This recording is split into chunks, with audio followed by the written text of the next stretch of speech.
What's up guys, welcome to Vintage Genetics, where it is all about classic bodybuilding.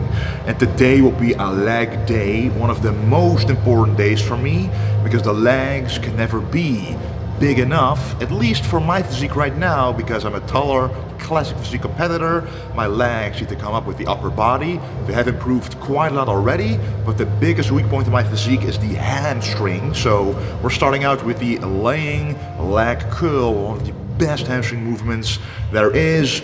Full range of motion, full stretch is very important here, full contraction as well, and we're gonna do at least 3 working sets too, so let's get to it.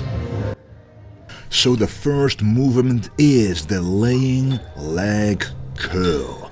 Now there's multiple versions of the leg curl that you can do. You have the laying version, which is this one, but also the seated version and the standing version. Now honestly, it would be best to mix up between this one, so the laying one, and the seated one, because the seated one, according to science at least, is the best one in terms of achieving a very good stretch. However, it also depends on the kind of machine that you have, and if you look at this one, it's an old school machine with chains from the 80s. And when, old school machines, they usually are very good in terms of full range of motion. And here you can clearly see that full range of motion is achieved, but especially the stretch for the hamstrings during the entire range of motion is very important. And you can achieve this even better because on a seated leg curl you start out from an even more stretched position. So whatever leg curl you do, make sure to maximize that stretch. You can even see when I go down that my entire leg moves down further a little bit to ensure I feel that good stretch in the hamstrings. That is what it's all about. And because my hamstrings are quite sensitive in terms of if I go way too heavy I might injure them, I do a lot of warm-up sets. That's very important and essential to me for every single workout, but especially the legs. A lot of warm-ups are needed in order to get a lot of blood in there. And one other benefit of starting out with the leg curl before doing any other movements, like a compound movement, like a squat for example, is that you can warm up the knees without putting pressure on the knees. And that is something very unique about a leg curl. You fill up the hamstrings, which for most people, including myself, is a weak point. So first of all, you work on that with all of your energy at the start of the workout. So that's the first benefit. And the second benefit is that you're already warmed up for your bigger and heavier compounds. So that's a very huge benefit, because then you further decrease the chance of injury, which is very amazing. And also it just feels better, less joint pain, because joints and tendons, they can only heal when there's enough blood supply going to that area. And when you're just sitting down, doing nothing, a little blood supply is going there. Relative to the muscles, not a lot of blood goes to the tendons and the joints. So how do you get blood in there? By actually moving and performing exercises with full range of motion like this. Anyway, I just did 2 heavy working sets with just about the same rep range. So that was the rep range in between 8 and 12. And this one is the last working set. Trying to go for a rep range above 15 reps, hitting 2 different rep ranges and increasing my strength in 2 different ways for maximum growth. Alrighty guys, just finished the hamstrings. Very important to start the workout with your weak points to fix them up with the priority of your energy in the beginning of the workout. And now it's time for a warm-up for the compounds, the leg extensions. And these are great because leg extensions are the only exercise that you can do to fully shorten the contraction of the quad. So with no other movements you can do this, so that's why I always like to include leg extensions. So let's do them with a full range of motion and a complete contraction at the top. time for the leg extension. Also a great movement. Some people, and especially when you've been training for a couple of years, start to experience knee pain when doing this movement. If you do, I actually recommend not doing it with both legs, but actually doing it with one leg at a time, starting out with a very light weight, slow and controlled motions, but you still want to go through the entire range of motion, allowing for blood to go where it needs to go for optimal recovery. The benefit there is that you can do a lot less weight, still reach mechanical failure, but then do higher reps as well, so you can even further lower the weight, lessening the tension on the kneecap and therefore maximizing muscle growth with minimal amounts of pain. And over time, if you use the correct foods and supplements, you will heal that joint pain for sure. But anyway, I'm using both legs at the same time because I don't have knee issues, and this just feels very great. One thing that I learned from watching Tom Platz is that whenever you do a leg extension, always try to go up as high as you can. Contrary to the leg curl, I think here the contraction is actually the most important, because the leg extension is the only exercise where you can fully shorten the quad muscles, and shorten is just another way for a muscle to say contract or squeeze. So you can really squeeze the muscle as hard as you can here and under the most amount of tension, because there at that point it's the most heavy on the muscle. And that's the unique thing about this movement. No other leg movement does this, so maximize your benefits by going all the way up. Okay guys, time for the compounds. The quads and the hamstrings are nicely warmed up. So now it's time for my all-time favorite squat movement, the ATX Belt Squat. Now this squat is amazing because this belt right here pulls on your hips and doesn't put load on your spine at all. So no matter how weak your lower back is, no matter how tall you are, you can always do this squat ass to the grass without any back problems at all, which for me has been an incredible thing to do to make my legs grow from doing squats without having to do the back squat. So let's do this one. Amazing movement. Okay guys, I've told you guys a lot over the months that I love this movement. If your gym doesn't have this, and you know the owner maybe a little bit, and you know there's some space left, or there's some equipment nobody likes anyway and maybe should need to be replaced, get a belt squat. If you've never done it before, trust me, it just feels incredible. The biggest benefit here is that there's no tension or pressure on your lower back or your traps or the back at all. Like none. No matter how heavy you go, even if you go too heavy, nothing can happen to the lower back. Granted, you can actually re-rack the weight, of course, which is also very easy, but the injury risk here is very, very low, and you can put your feet exactly where you need to put them to get the maximum stretch on the quads as well. As you can see, I go well below 90 degrees here, making sure I achieve that maximum stretch in the quads, because the stretch, guys, it's the stretch during the compounds that will cause the most development in the legs. So a lot of people say, well, if you do the squat and you go at least 90 degrees, that's good enough. Well, if you're starting out, you will grow doing that, going that deep. But if you want to grow to the maximum of your ability, achieve your unlimited potential, at least more than before, then going deeper and harder, ass to grass, fuller range of motion, that will, and trust me, will bring you more gains. It did for me for sure. So I have to admit, before I used to do a lot of back squats, hack squats, even leg presses, only going to 90 degrees because, well, everyone says that's the way to go anyway. And, you know, honestly, it's a little bit easier that way as well because you do more weight, your ego is satisfied, and you know how it goes.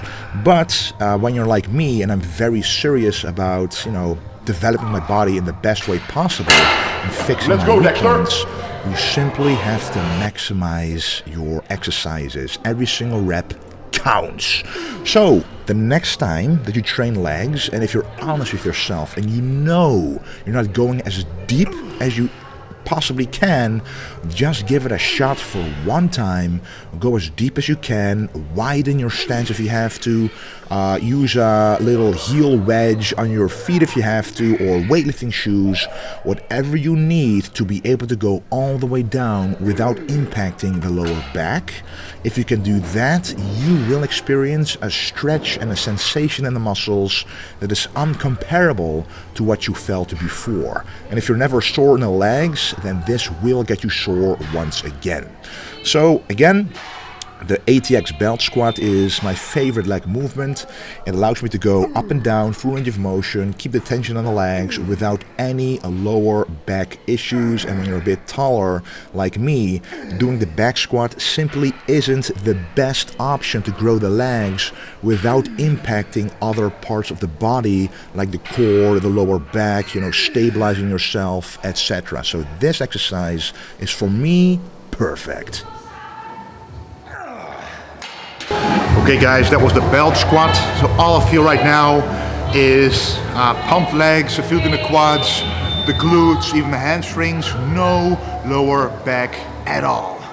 So we did a squat variation. Now we're going to do a pressing variation, the leg press. I'm gonna put my feet as low as possible without the heel coming off of the platform to make sure I get the maximum stretch in the quads. So maybe my stance will be a bit wider to allow for a full range of motion. So let's do this. So here we are doing the leg press, and I used to do a whole lot more weight on a leg press. This is one of those movements where a lot of people, even people who have only been training for 1 or 2 years, do a lot of weight. But do they also have bigger legs that represent that amount of weight? If you don't, and if you're honest with yourself and look at your leg size and look at the weight that you're doing on the leg press, if it doesn't make sense, maybe you have to evaluate your form or execution of the leg press. Because what I do, if you look at my feet, I put them as low as I can and as wide as I can. Well, not as wide as I possibly can, but wide enough for me in order to go all the way down to the maximum that I can without impacting the lower back, while keeping my feet flat on the platform. Yes, it might be a little strange that I'm wearing weightlifting shoes on a leg press machine, but at the same time it elevates my heel off the platform, which allows my ankles to actually not have to go through such an extreme range of motion to be able to go all the way down. You don't want your leg development to be limited by your ankle flexibility. And the perfect example here is if you do a back squat, you go down as far as you can with your feet shoulder width apart. The first thing that happens is that your heels will come off the floor. You're going to stand on your toes if you try to go lower and lower. To compensate for this, your upper body is actually going to shift forward, so your lower back will be to keep the gravity, the center of gravity in the middle of your body.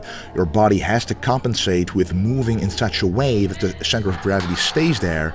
So if your ankles start to give out, your upper body will actually bend over forward to be able to still complete the movement. But then it turns into a bigger compound, which also trains the lower back and the upper body, the core, as I mentioned before, and that is not what you want if you are a bodybuilder. If you're a powerlifter, that is very different. We're not talking about that. We are talking about the maximum development we can achieve as a bodybuilder, and this is the best way. So I go down far below 90 degrees, as far as I can.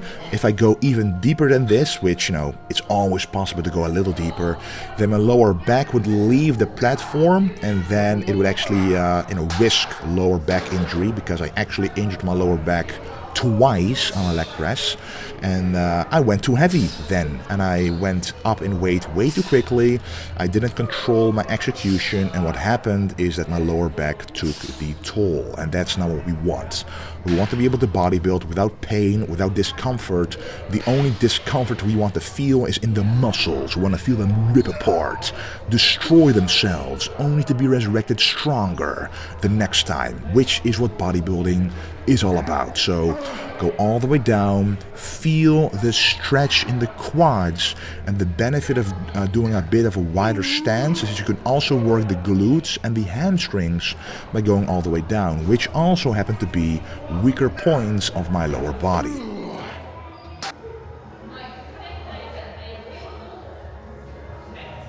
Okay guys, the upper leg movements are done. We did the leg extensions, we did the leg curls, we did 2 heavy compounds, so the whole legs are now pumped up.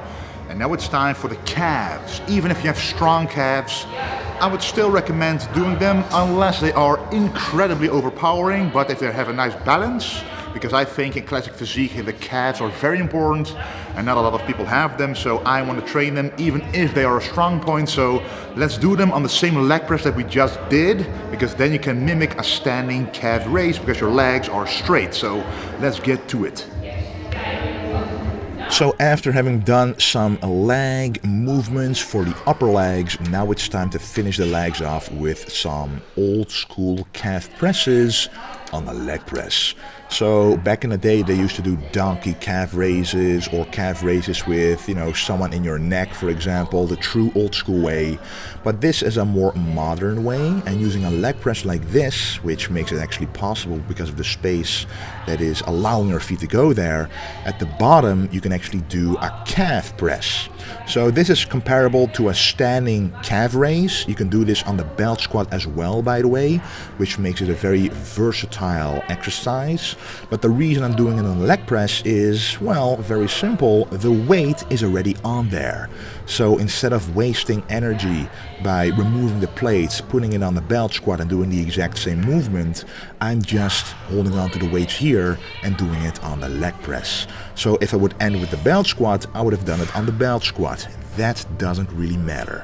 As long as the legs are straight, you can call it a straight-legged calf raise or press. And if you are sitting down with your legs in 90 degrees, then of course it's a seated calf raise. You want to combine both if calves are your weak points, because the seated calf raise and the standing calf raise both work different parts of the calves. So what you want to do is make sure you do both of those movements every single time you train the calves. Now for me, calves aren't a weak point, so I'm only doing one exercise to leave more energy for all the other movements to recover. Okay guys, that was the leg workout, a very typical workout that I like to do. At least 2 isolations, 2 compounds, 3 working sets at least for the compounds, finishing it off with the calves, and then the legs are done. And I'm aiming to improve them more and more. We are about 10 weeks out right now, about 10 and a half weeks, so very happy with the progress, and thank you very much for the incredible support. And guys, thank you for watching, and don't forget to stay gold.